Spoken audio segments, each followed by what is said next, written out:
In today's episode of Love and Lies Asia, we're sharing the story of Piers Cooper, a 60-year-old American banker who thought he'd found paradise in the Philippines.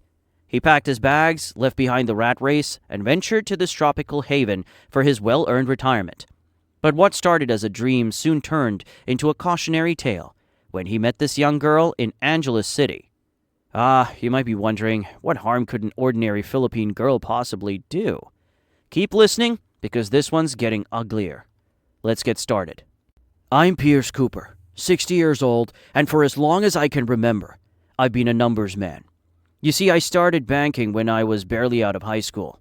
While most of my friends were out partying, I was sitting in a cubicle crunching numbers. Sure, it wasn't glamorous, but it gave me a head start.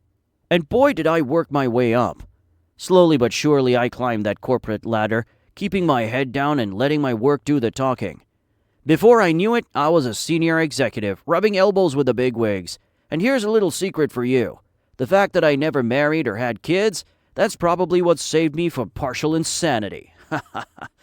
Don't get me wrong, I loved having my mother and brothers around when I was young. But having a family of my own, that was never part of the dream. I guess I've always been a bit of a lone wolf. Now, after 4 decades of working 9-to-5s and watching spreadsheets instead of sunsets, I decided it was time to rest my legs. Some might say 60 is too young to retire, but hey, when you've saved up enough, why wait? My colleagues were shocked when I broke the news. Retirement? Already? They asked if I'd gone soft. Some even joked that I'd missed the thrill of the competition.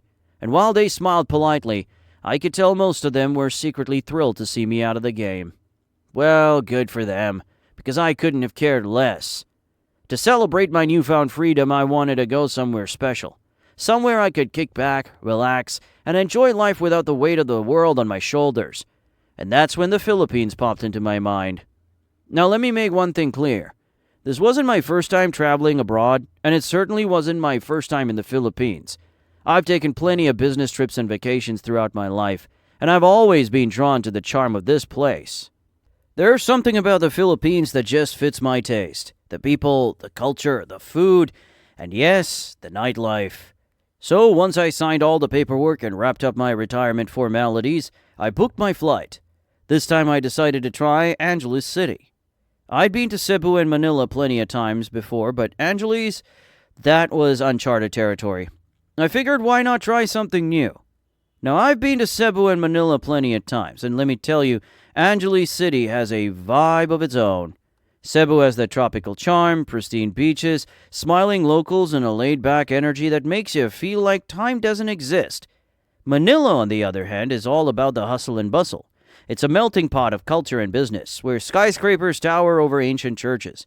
But Angeles was different. The first thing I noticed was how tourist-centric it was. Sure, the other cities had their fair share of visitors, but Angeles practically revolved around them. The streets were lined with bars, clubs, and restaurants catering to every taste. You could feel the pulse of the nightlife even in the daytime. And while it was lively, it didn't have that overwhelming rush of Manila or the sleepy calm of Cebu. It sat somewhere in the middle, a mix of excitement and comfort. During the day, I tried to immerse myself in the culture as much as I could. I'd always been the kind of guy who loves a good conversation, and the locals here didn't disappoint. I met people from all walks of life, young entrepreneurs, retirees like me, and even a few street vendors who had stories that could rival any bestseller. Fun fact, I actually know the basics of Tagalog. I still remember my first trip to the Philippines, years ago. I was so excited that I spent weeks learning the language before I even packed my bags. I wanted to make sure I didn't look like a fool trying to order a meal or ask for directions. Came in handy again this time. Even though I wasn't fluent, throwing in the salamat po or a magkano ito during conversations always earned me a smile. People here appreciate the effort, and it made it easier to connect. Some of the locals I met even floated business ideas my way. They saw my knack for numbers and thought I'd be the perfect partner for their ventures. I won't lie, I considered it. I tucked those offers into the back of my mind, thinking they might come in handy if I decided to stay longer. When I wasn't chatting with the locals, I was trying every cuisine I could get my hands on. Adobo, sinigang, lechon, If it was on the menu, I ordered it. And when I wasn't eating, I was strolling along the beaches, soaking in the sun and taking in the sights. But let's not pretend that my days were the highlight of the trip. The nights were where Angeles truly came alive. I started by exploring the bars close to my hotel. This was a popular street, crowded, touristy, and buzzing with energy. The bars here were flashy, with neon signs, loud music, and girls lined up at the entrances, ready to lure in customers.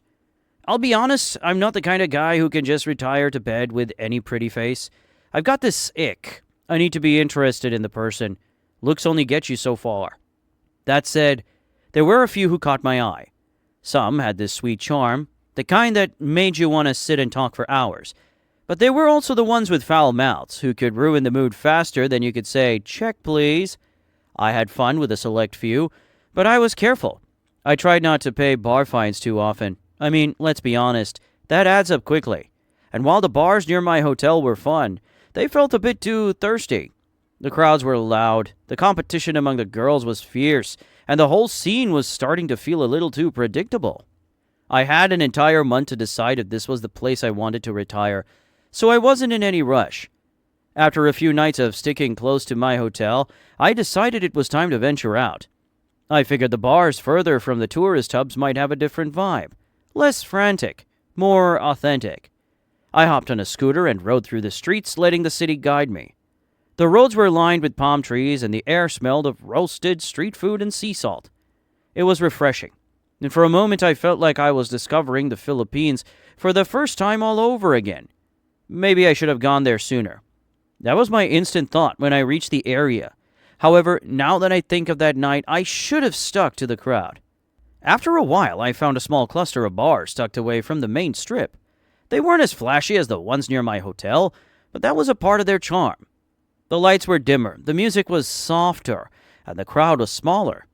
It felt different. As I stepped inside one of the bars, I couldn't shake the feeling that this place might hold something, or someone, special. And I was right, or at least I thought I was. As I was deciding which bar to try next, this sluggish guy stumbled out of an alley with a cheap beer in his hand. He looked rough, disheveled shirt, scuffed sandals, the kind of guy you'd cross the street to avoid back home. He walked right up to me and asked, "Hey, are you a tourist?"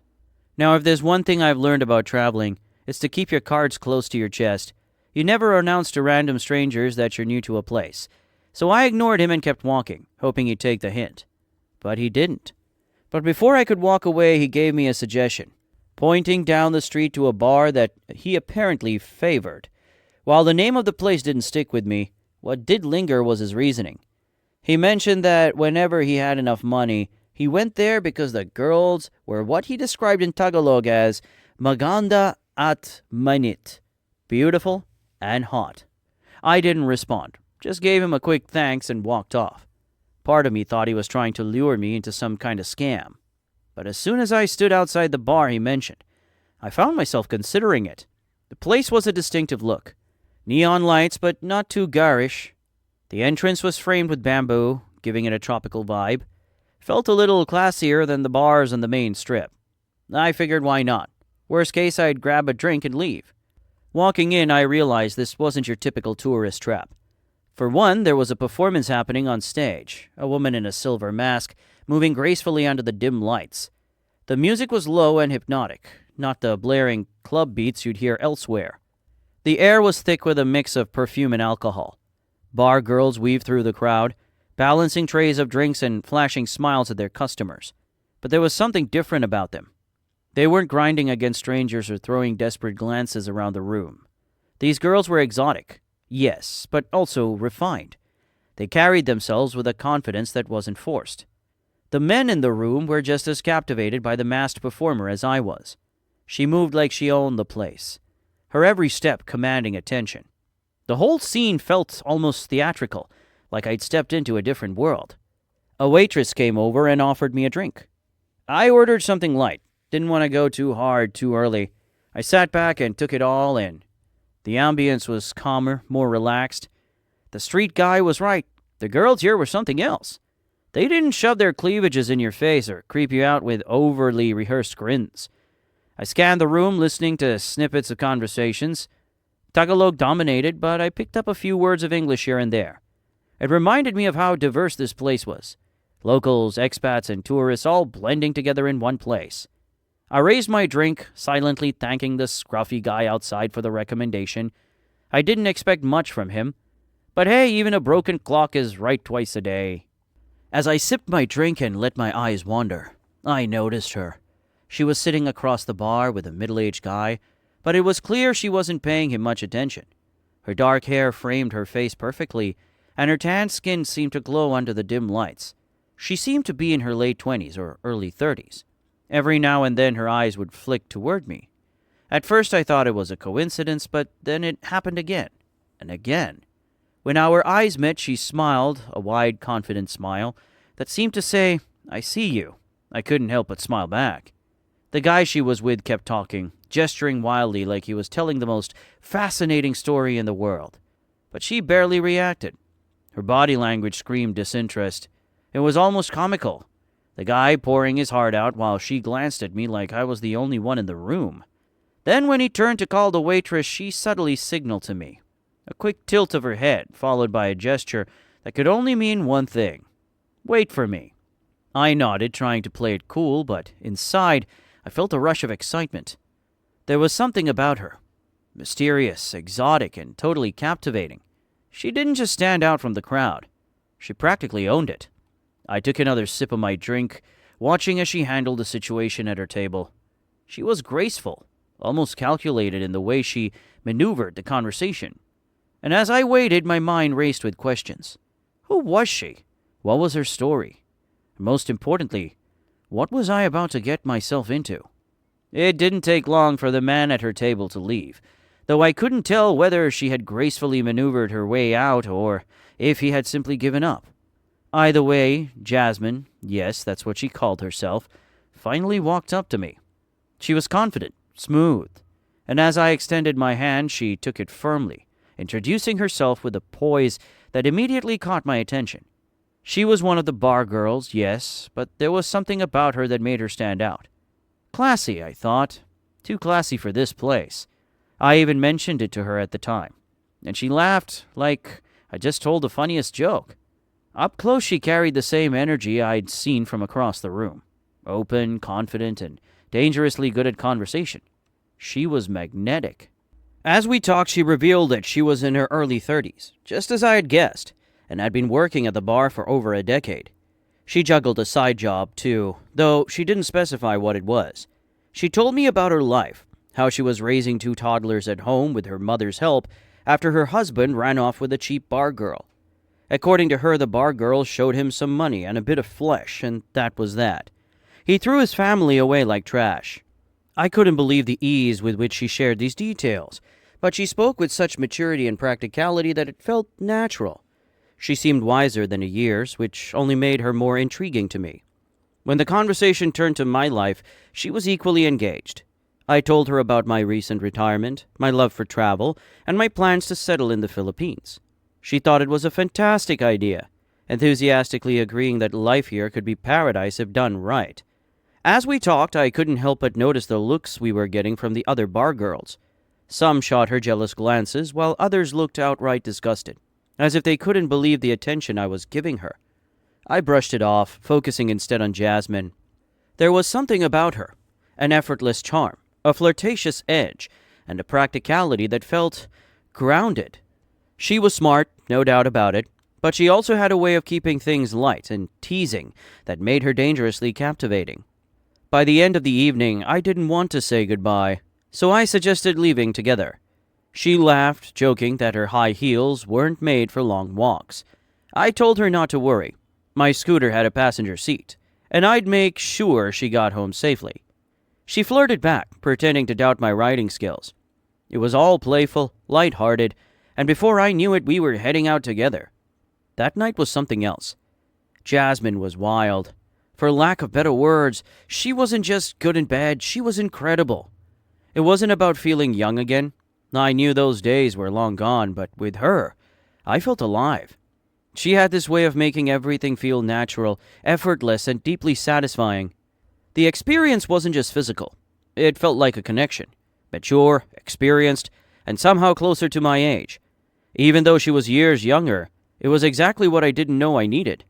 We decided to keep seeing each other, and for the next few weeks, she became a regular part of my evenings. I'd pay the bar fine to take her out, and while it wasn't cheap, I didn't mind. Jasmine was worth it, or so I thought at the time. But things didn't stay perfect for long. After a while, I started noticing small changes. She began giving off a desperate energy, asking for favors that felt off. It started innocently enough. One evening, she asked to borrow some money, promising to return it in a few days. True to her word, she paid me back within 3 days, and I thought nothing of it. But then she asked again, this time not for herself, but for a friend. And after that, it was for her child, who she claimed had been hospitalized with severe food poisoning. Now, let me be clear, I don't usually give out money when I'm traveling. I'm cautious about these things. But Jasmine? I'd known her for nearly 3 weeks by then. I knew where she worked, and she had always come across as genuine. So I helped her. Looking back, I realized it was a mistake. After I handed over the money for her child's hospital bills, everything changed. Jasmine disappeared. She stopped answering my calls, ignored my messages, and seemed to vanish into thin air. At first, I was worried. I thought something had happened to her or her child. But as days went by, it became clear. I'd been scammed. I was furious, not just at her, but at myself. I kept thinking if she needed charity, why not just ask? Why lie? It wasn't about the money. It was the betrayal. For a brief moment, I considered packing my bags and leaving the Philippines altogether. But then I thought, why should I cut my trip short because of one bad experience? I came here to enjoy my retirement, and I deserve that. So I decided to stay. Jasmine may have fooled me, but I wasn't going to let her ruin the rest of my trip. After Jasmine disappeared, I threw myself back into the nightlife. It wasn't about finding someone new. I had no intention of getting entangled like that again. No, this time I was keeping an eye out for her. I knew she'd resurface eventually. Scammers don't just disappear. They circle back when they think the coast is clear. In the meantime, I spent my nights hopping between bars, meeting people, and trying to make the most of my trip. I met a handful of girls. Some sweet, some not so sure, but some of them could hold a candle to the charm Jasmine had wielded. It was during one of these nights that I crossed paths with a local man named Eric. He was around my age, a retiree himself who had been living in Angeles for nearly a decade. We hit it off quickly. Eric was sharp, street smart, and had a wealth of knowledge about the area. One evening, Eric suggested we visit a go-go bar he frequented. I agreed, figuring it'd be a good change of pace. We walked in, and I could tell this place had a different energy. The lights were brighter, the music louder, and the girls more aggressive. I was scanning the room when my heart stopped. There she was, Jasmine. She was sitting at the table with 2 men, laughing and flirting like she hadn't cared. The same wide smile, the same coy gestures, and no doubt the same sob stories she'd used on me. When I pointed her out to Eric, his reaction was instant and telling. He was baffled that I would even give her another thought. Jasmine, he explained, was infamous in the area. A seasoned scammer who made a living targeting newcomers. Men like me who were generous and easy to manipulate. Everything started clicking into place. Those nasty looks she got from other bar girls, the subtle disdain in their eyes, it all made sense now. She wasn't just any bar girl. She was a pariah. Someone who had burned bridges even in a community that thrived on charm and appearances. Eric urged me to confront her. He wasn't one to shy away from the scene, and honestly, neither was I at this point. He walked up to her table, and the moment she saw us, her face froze. Gone was the confident, bubbly Jasmine I remembered. In her place was a woman caught off guard, scrambling to figure out her next move. The 2 men she was sitting with looked confused at first, but when I laid it out for them, how she'd scammed me, taken my money, and vanished, they bolted. Clearly they weren't interested in sticking around to see how the situation unfolded. Jasmine tried to reason with me. She looked ashamed, maybe even guilty, but I wasn't buying it. I told her flat out that I wanted my money back, and I wasn't leaving until I got it. By this point, we were causing a bit of a scene. The manager of the bar came over, clearly annoyed. He didn't need much of an explanation. One look at Jasmine and he seemed to know exactly what was going on. The room grew quiet as he started yelling at her in Tagalog. I didn't understand a word, but it was clear he wasn't holding back. His voice was sharp, his gestures pointed. And the look on Jasmine's face told me everything I needed to know. Eric leaned over and filled me in. The manager was firing her on the spot, telling her not to return to the bar ever again.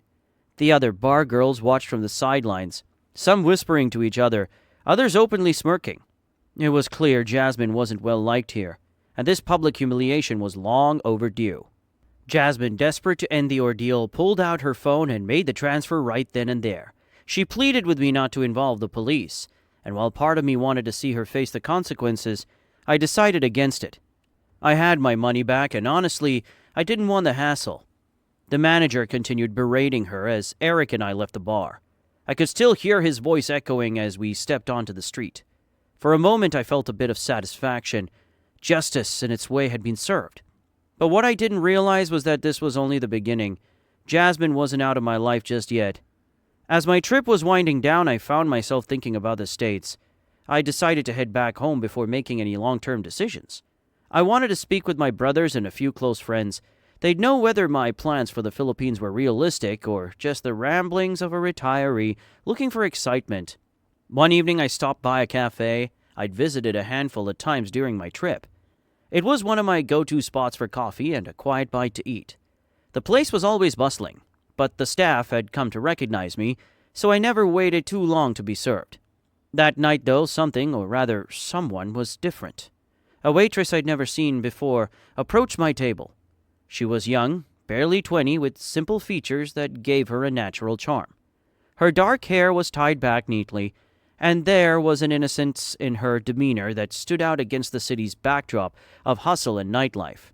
She took my order with polite efficiency, and though I didn't want to seem like a creep, I couldn't resist asking why I hadn't seen her before. Her answer was straightforward. She was new to the job. There was nothing particularly remarkable about our first interaction, but something about her stuck with me. She wasn't flashy or flirtatious, just genuine. I noticed how attentively she worked, checking in with customers and making sure everything was just right.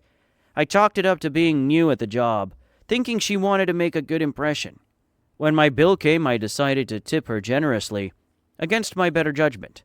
Let's be honest, I knew I was biased. Pretty privilege, plain and simple. But I convinced myself it was for her effort and moved on. She thanked me warmly, and as her shift was ending, I asked a few casual questions about her life. She didn't hesitate to answer. Her name was Carla, and she'd recently started working to help support her family. She mentioned having parents and 2 older siblings, but as the youngest, she'd taken it upon herself to pitch in financially. I admired her straightforwardness. She didn't try to gain sympathy or overplay her struggles. She was simply explaining her situation. Before I left the cafe, we exchanged numbers. Now, I'll admit I wasn't entirely sure why I wanted to stay in touch. There was no ulterior motive, no grand plan. I just felt like I wanted to know her better. We met again a few days later, this time after her shift. Carla seemed even more relaxed outside of work. Her demeanor still humble, but with a touch of confidence that hadn't been as apparent before. As we talked, I found myself increasingly drawn to her. She spoke about her life with a positivity that was refreshing.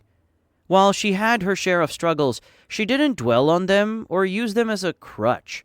Instead, she focused on her aspirations, saving for her family, possibly starting a small business someday and carving out a better future for herself. It was convincing, to say the least.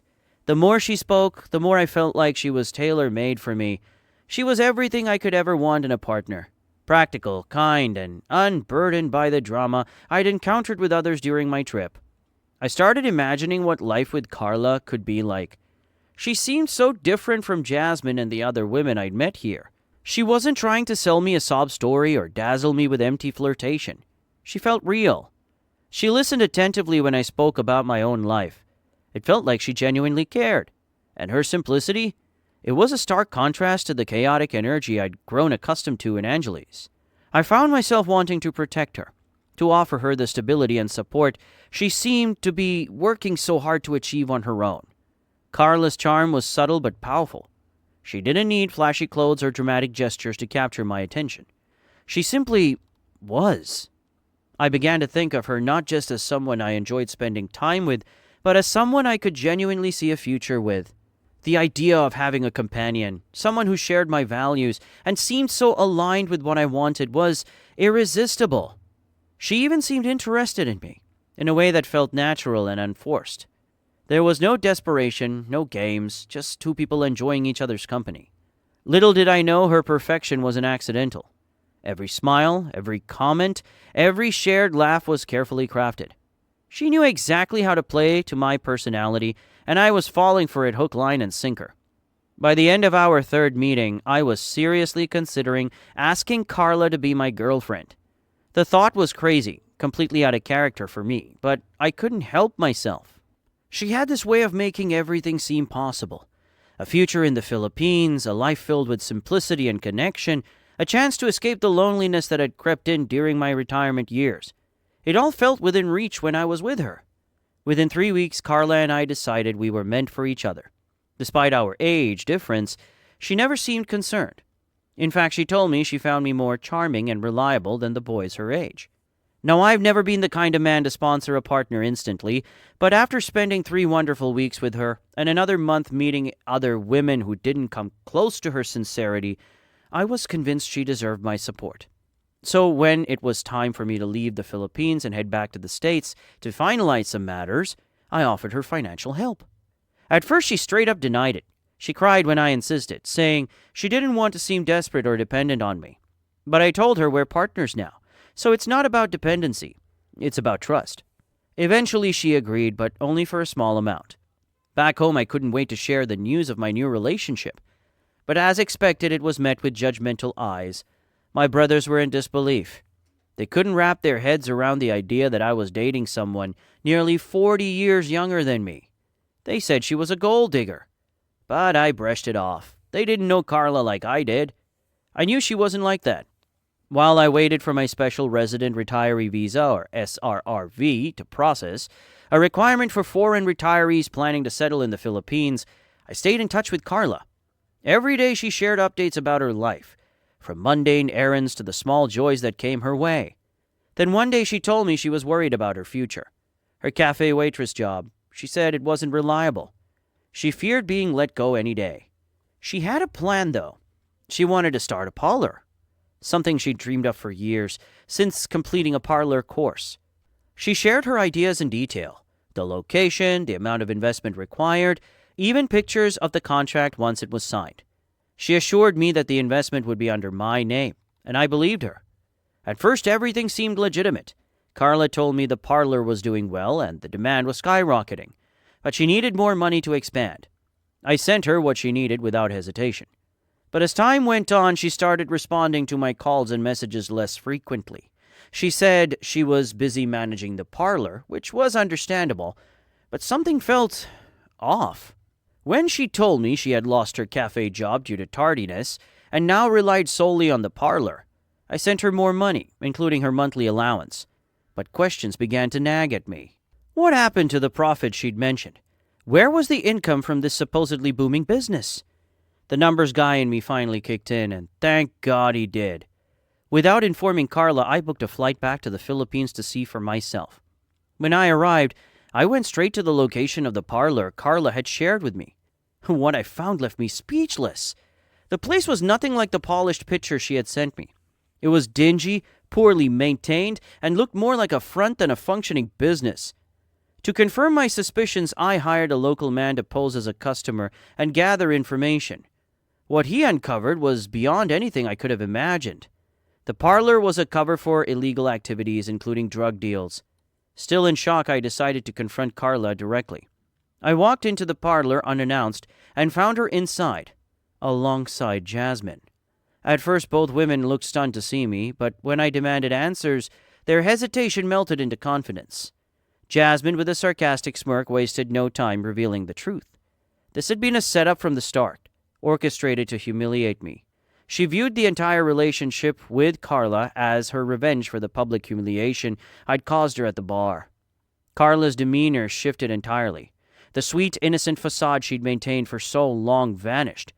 Together, they ridiculed me, mocking my naivety and calling me out for thinking women like them would genuinely be interested in someone like me. I threatened to involve the police, but their response was chilling. With calm certainty, they pointed out that the investments were all under my name. Any investigation would likely turn against me, the foreign retiree. The manager of the parlor, clearly in on their schemes, warned me to leave. His tone was cold, his words laced with menace, making it clear that I was no longer safe. I walked out with anger and fear. Back at my hotel, I called Eric, my local friend. He listened quietly as I recounted everything. His advice was blunt but wise. He told me to leave the country and don't look back. These sisters were no joke. They were part of a mafia. If I stayed any longer, they'd destroy me, either by dragging me into their schemes or by getting me arrested. It wasn't what I wanted to hear, but deep down I knew he was right. The next morning, I booked the earliest flight out of the Philippines, having been swindled twice in the last 3 months. I was shocked to have made it out alive with my dignity intact, and some bank balance still left. For the younger men out there, be careful. You got your whole life ahead of you, and it's not worth letting it be wrecked by the sweet words of a bargirl or a greedy woman. Keep your heart safe and don't let your emotions run the show. You deserve better than that. And for the older folks like me, keep your personal matters and finances to yourself. Don't run your mouth too much, especially when things aren't official. Save those details for someone who's proven their trustworthiness. Love can make fools of us all, but trust me, learning these lessons the hard way isn't worth the pain. What do you think of Piers' story? Have you or someone you know experienced something similar? Share your thoughts in the comments below, and stay tuned for more stories. Take care, and we'll see you in the next video.